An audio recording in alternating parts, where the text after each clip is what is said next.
এই আরামকোর অনেকগুলো হচ্ছে তেল শোধনাগার আছে, তার মধ্যে থেকে একটা তার কার্যক্রম বন্ধ করেছে। ইরানের জাতীয় নিরাপত্তা পরিষদের সচিব আলী লারিজানি জানিয়েছেন যে ইরান যুক্তরাষ্ট্রের সাথে আলোচনায় তো বসবেই না, বরং যুক্তরাষ্ট্রকে একেবারে বাপের নাম ভুলিয়ে দিবে, এরকম একটা কথা। শুনতে একটু খারাপ লাগে, কিন্তু তাদের কথার মূল ইয়াটা হচ্ছে এরকম। এ পর্যন্ত যে সমস্ত দেশে ইরান আক্রমণ করেছে তার মধ্যে যুক্তরাষ্ট্রের বিভিন্ন ঘাঁটিতে আক্রমণ করেছে, ইসরায়েল আক্রমণ করেছে, সংযুক্ত আরব আমিরাত, কুয়েত, কাতার, বাহরাইন, ইরাক, সৌদি আরব, জর্ডান, সাইপ্রাস। প্রশ্ন হচ্ছে কেন তুরস্কে আক্রমণ করছে না? এই জায়গায় আসছি মূলত, অনেক আলোচনার পরে মূলত এই জায়গায় আসছি। ইরানে স্থল হামলা আমেরিকা কিভাবে করতে চায়, কেন করতে চায়? ইরানে এই মুহূর্তে যদি রেজিম চেঞ্জ করতে চায় আমেরিকা, তাহলে ইরানের দুইটা জিনিসের বিরুদ্ধে আমেরিকার দাঁড়াতে হবে। একটা হচ্ছে ইরানের সামরিক শক্তির বিরুদ্ধে, যেহেতু তার নৌ শক্তি দুর্বল করেছে, ওকে নৌ শক্তি দুর্বল করেছে, ইরানের শীর্ষ নেতাদেরকে হত্যা করেছে, ইরানের চেইন অফ কমান্ড তারা ধ্বংস করতে পারে নাই, ইরানের দেশের মধ্যে যে সামরিক শক্তি সেটাকেও ধ্বংস করতে পারে নাই। এখন এই দুটোকে ধ্বংস করার জন্য তার কি দরকার? দেশের মধ্যে এই সামরিক শক্তির বিরুদ্ধে সরাসরি লড়াই করবে এরকম ভাবে স্থল অভিযান শুরু করা দরকার। এখন সেই স্থল অভিযান কোন জায়গা থেকে শুরু করবে? ইরানের আশেপাশে কোন দেশগুলো আছে?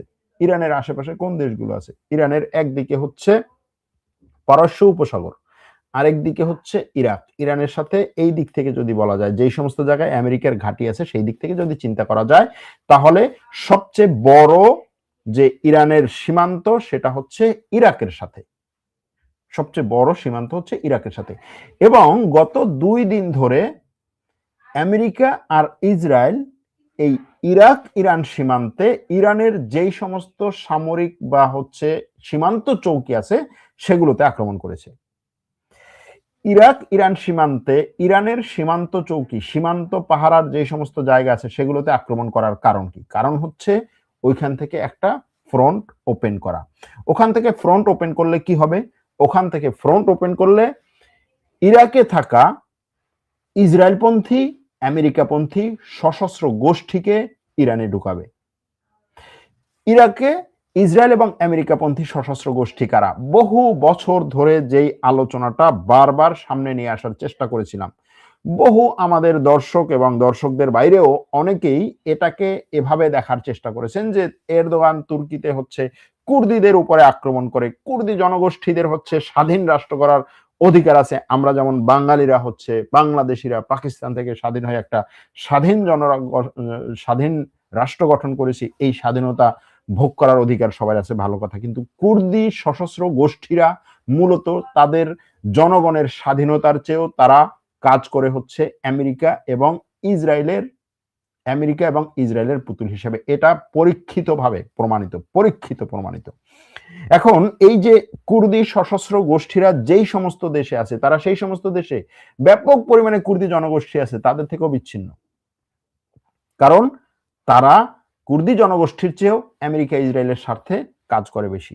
কুর্দি জনগোষ্ঠীর জন্য তাদের হচ্ছে একটা অঞ্চল নিয়ে সেই অঞ্চলে কুর্দি জনগোষ্ঠীকে সর্বোচ্চ সেবা দেওয়া দরকার। যেমন ইরাক কুর্দিস্তান, ইরাকের যে স্বায়ত্তশাসিত কুর্দিস্তান আছে সেখানে পর্যন্ত তারা সর্বোচ্চ সেবা দিতে পারছে না, অথচ ইরাকের সবচেয়ে তেল সমৃদ্ধ অঞ্চল সেটা। এখন এই আমেরিকার প্রেসিডেন্ট ডোনাল্ড ট্রাম্প গত রাতে ইরাকি কুর্দিস্তানে যে দুটো সবচেয়ে বড় পাওয়ার আছে, ইরাকি কুর্দিস্তানকে গত প্রায় 20 বছর ধরে পরিচালনা করছে দুইটা পরিবার, একটা হচ্ছে বারজানি পরিবার আর একটা হচ্ছে তালাবানি পরিবার। এজন্য দেখবেন মাসুদ বারজানি, মাসরুর বারজানি, এরকম মানে বারজানিরা একবার শাসন করে আর একবার হচ্ছে তালাবানিরা শাসন করে।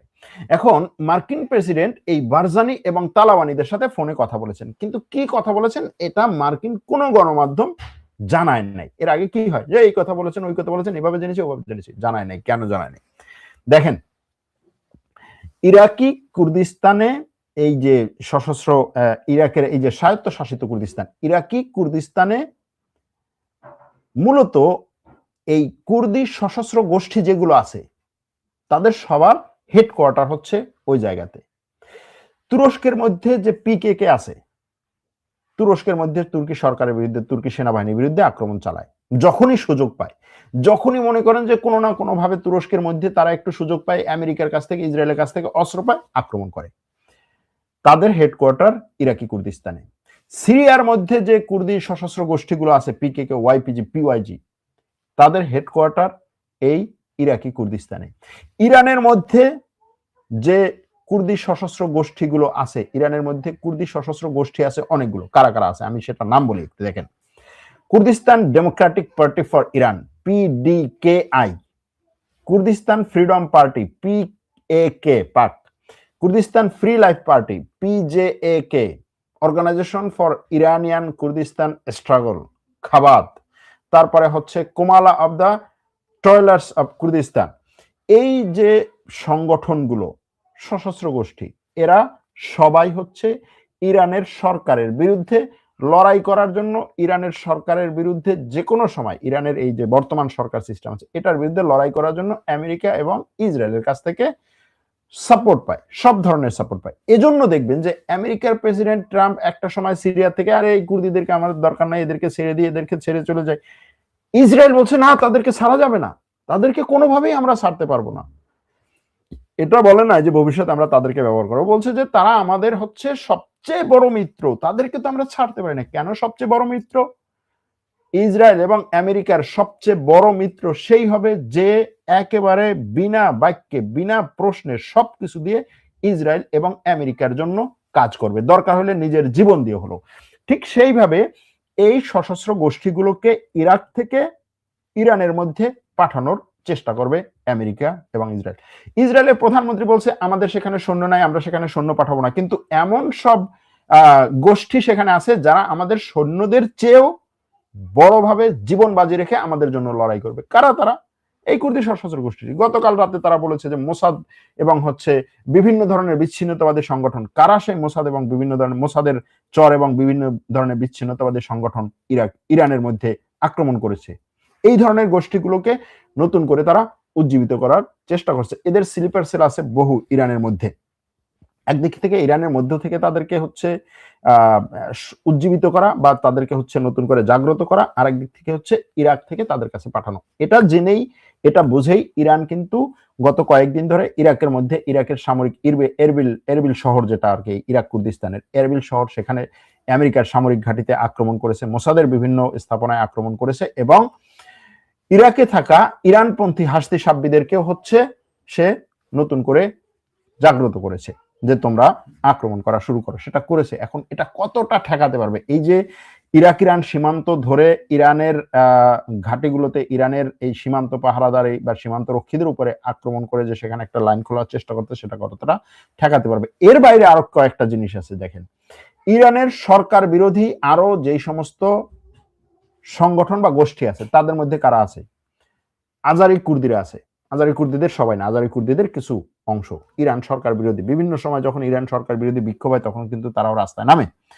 আবার হচ্ছে ইরানে থাকা সুন্নি গোষ্ঠীগুলো, ইরানে থাকা অনেক সুন্নি গোষ্ঠী ইরান সরকারের বিরুদ্ধে লড়াই করার জন্য, বা ইরান সরকার যদি পড়ে যায় তাহলে তারা শান্তি পাবে, তারা হচ্ছে আরো ফ্রি একটা জীবনযাপন করতে পারবে, এরকম চিন্তা ভাবনা থেকে ইরানের সরকারের বিরুদ্ধে।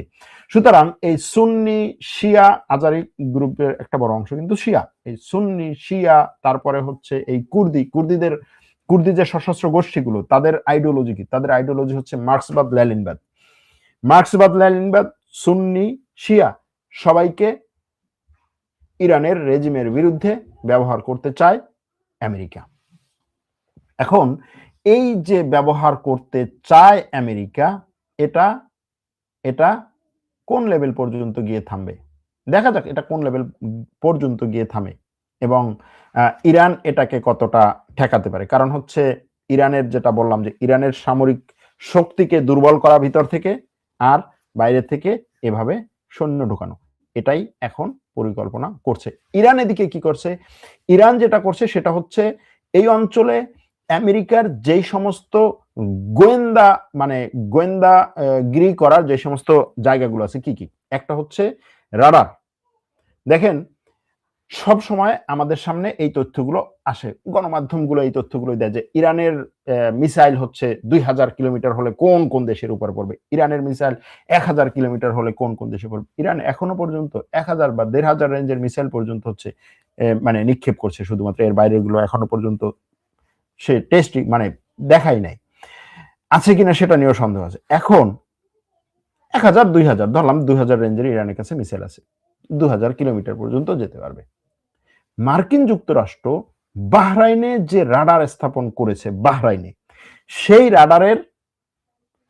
রাডারের দেখার ক্ষমতা, রাডার কি করে, রাডার হচ্ছে আপনার শত্রু মিত্র কে আছে একটা নির্দিষ্ট এরিয়া পর্যন্ত সে সেটাকে নখদর্পণে রাখে।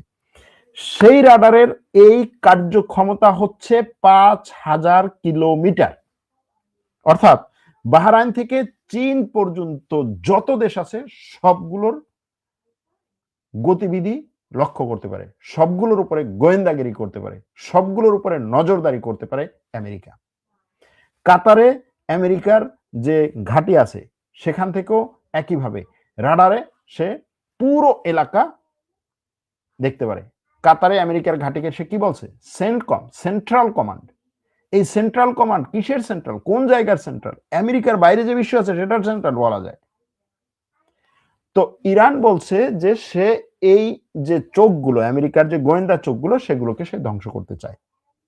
আমেরিকার গোয়েন্দা চোখগুলো ধ্বংস করলে ইরানের এই পাল্টা আক্রমণ আরো নিখুঁত হবে এবং ইরানের কার্যবিধিকে আমেরিকা যথেষ্ট পরিমাণে একেবারে কাছ থেকে দেখতে পারবে না। এখন প্রশ্ন হচ্ছে তুরস্ক কোথায়? তুরস্ক এখন আছে নিজে ছেড়ে দেমা কেঁদে বাঁচি অবস্থায়। কেন এটা বলি? এর কারণ হচ্ছে তুরস্কে আপনারা জানবেন যে এই অঞ্চলে যখনই কোনো না কোনো দেশে আমেরিকা তার এই যে রেজিম চেঞ্জ, গণতন্ত্র নিয়ে আসা, মানুষের মুক্তি নিয়ে আসার যে ডায়লগ গুলো সেগুলো নিয়ে আসে এবং এক একটা দেশে আক্রমণ করে, সবচেয়ে বেশি ক্ষতিগ্রস্ত হয় তুরস্ক। কিভাবে? সিরিয়াতে আমেরিকা গণতন্ত্র নিয়ে আসার ডায়লগ দিল, সিরিয়াতে ব্যাপক পরিমাণে হচ্ছে কুর্দিদেরকে অস্ত্র দিয়ে ট্রেনিং দিয়ে এমন ভাবে একটা কুর্দি সশস্ত্র বিশাল গোষ্ঠী তৈরি করলো যারা সিরিয়া বাদ দিয়ে মূলত তুরস্কের মধ্যে আক্রমণ করলো, ব্যাপক পরিমাণে আক্রমণ। আইএসআইএস কে দেখানো হলো যে আইএসআইএস হচ্ছে আমেরিকা বিরোধী, মানবতা বিরোধী একটা জিনিস, মুসলিম দেশগুলো হচ্ছে এটাকে সাপোর্ট দেয়। আইএসআইএস সবচেয়ে বেশি এই অঞ্চলে যেই দেশগুলোতে ছিল তারপরে আক্রমণ করেছে, মানে নিজের অবস্থানের বাইরে অন্য দেশে সবচেয়ে বেশি আক্রমণ করেছে তুরস্কে। অথচ বাংলাদেশের গণমাধ্যম পর্যন্ত হচ্ছে এরকম যে আইএসআইএস কে সাপোর্ট দিচ্ছে সবচেয়ে বেশি তুরস্ক, অথচ সবচেয়ে বেশি আক্রমণ করেছে তুরস্কে। গেল এটা। এরপরে কুর্দি সশস্ত্র গোষ্ঠী ইরাকে যখন সরকার পরিবর্তনের একটা ইয়া করলো, কুর্দি সশস্ত্র গোষ্ঠীকে আমেরিকা অস্ত্র দিল, সেই অস্ত্র আসলো তুরস্কের মধ্যে। সিরিয়ায় কুর্দি সশস্ত্র গোষ্ঠীদেরকে আমেরিকা অস্ত্র দিল, সেই অস্ত্র আসলো তুরস্কের মধ্যে। এখান থেকে সিরিয়াতে একটা আমেরিকার সাথে সিআইএ এর সাথে একটা মোটামুটি সমঝোতায় সিরিয়াতে একটা পরিবর্তন আনলো, নতুন একটা সরকার আনলো, যেই সরকারের মূল কাজ ছিল আমেরিকার রাষ্ট্রপতি ওই সরকার প্রধানকে কেন নিজের বাসভবনে নিয়ে গিয়ে হচ্ছে কোলাকুলি করে তাকে সেন্টেন্স দিয়ে মোটামুটি একেবারে উষ্ণ অভ্যর্থনা জানালো। কারণ হচ্ছে ইরানে হামলা হলে সিরিয়া আমেরিকার পক্ষে থাকবে, সিরিয়ার মধ্য থেকে আমেরিকা বিরোধী কোনো, আমেরিকা বা ইসরায়েল বিরোধী কোনো কার্যক্রম সংগঠিত হবে না, এটা নিশ্চিত করবে। এর জন্য সিরিয়া কি চায়? ক্ষমতায় থাকা এবং স্থিতিশীলতা। তুরস্ক কি চায়? সিরিয়ার মধ্যে পিকেকে, ওয়াইপিজি বা কুর্দি গোষ্ঠী থাকবে না। কিন্তু এখন নতুন করে এই যে আমেরিকা স্থল অভিযান শুরু করার যে পরিকল্পনা করছে, তাতে দেখা গেছে যে এই অঞ্চলে পুরো কুর্দি গোষ্ঠীগুলোর কাছে হচ্ছে ব্যাপক পরিমাণে অস্ত্র সাপ্লাই দিবে তারা। আর সেই ব্যাপক পরিমাণে অস্ত্র সাপ্লাই দিলে সেই অস্ত্র কি হবে? সেই অস্ত্র ওই সমস্ত দেশে তারা ব্যবহার যতটুকুই করুক তুরস্কের বিরুদ্ধে ব্যবহার হবে। তো তুরস্ক এখন তার নিজের অস্তিত্ব নিয়ে হচ্ছে হুমকির মুখে পড়তে যাচ্ছে। এই ছিল আজকে আমাদের সর্বশেষ আলোচনা। পরবর্তী ভিডিও নিয়ে আবার আপনাদের সামনে আসবো। ততক্ষণ পর্যন্ত ভালো থাকবেন, সুস্থ থাকবেন।